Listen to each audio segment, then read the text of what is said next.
Kemerdekaan dari dosa bukan satu kondisi yang pasif, tapi satu kondisi yang aktif yang harus kita lakoni dan kita pertandingkan. Saudara tidak mencuri, jangan lupa, tidak mengatakan pencuri itu mencuri dosa pun saudara mencuri. Ingat kalimat dulu ya. Mari kita mulai memikirkan lapisan-lapisan tipis daripada yang disebut dosa, di mana kita diperbudak dari dosa itu. Kalau ditanya saudara mencuri dosa apa tidak? Apa jawabannya? Dosa ya? Dengan mudah kita akan berkata, mencuri itu dosa. Karena ada ayatnya ya. Pertanyaan kedua, tidak mencuri itu dosa apa tidak? Tidak mencuri, dosa apa enggak?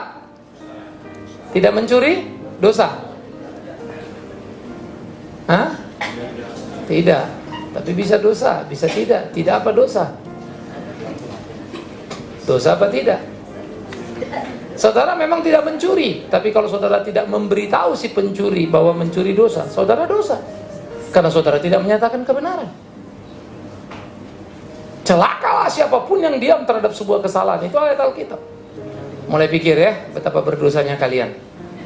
Yang ketiga, kamu tidak mencuri, lalu memberitahu si pencuri, mencuri itu dosa.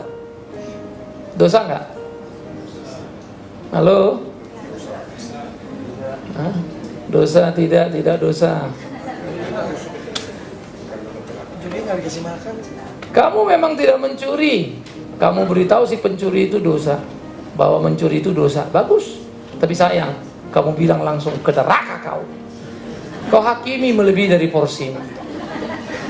Itu kebiasaan kita kalau membicarakan orang lain. Terlalu hebat, terlalu luar biasa, tapi kurang berani membicarakan diri. Jadi kita pengecut terhadap diri, terlalu berani terhadap orang lain. Kira-kira begitu ya. Wah, dia maki. Itulah kepongaan orang-orang Farisi. Aku tidak seperti si pemungut cukai, aku berdoa. Ya Tuhan, betapa hebatnya aku. Tuhan muak dengar doanya orang Farisi. Kita tidak mencuri, memberitahu si pencuri mencuri dosa, tapi sombongnya kita luar biasa. Nah, sekarang saudara tidak mencuri, memberitahu si pencuri mencuri itu dosa, dan saudara tidak menghakimi. Dosa apa enggak? Hah? Dosa enggak dosa ya. Yang bilang dosa masih ingat-ingat, kayaknya dosa terus-terusan deh. Memang kau tidak mencuri, kau beritahu si pencuri dosa, bagus. Memang kau tidak hakimi, tapi dalam hatimu kau berkata kau lebih baik dari dia. Berilah apa yang diberikan tangan kananmu tanpa diketahui tangan kirimu. Itu kata Tuhan. Pertanyaannya, kalau gitu dosa nggak Pak? Dosa. Nah sekarang saya mau tanya, ada di antara kita yang sudah betul-betul merdeka, yang tidak berdosa? Halo?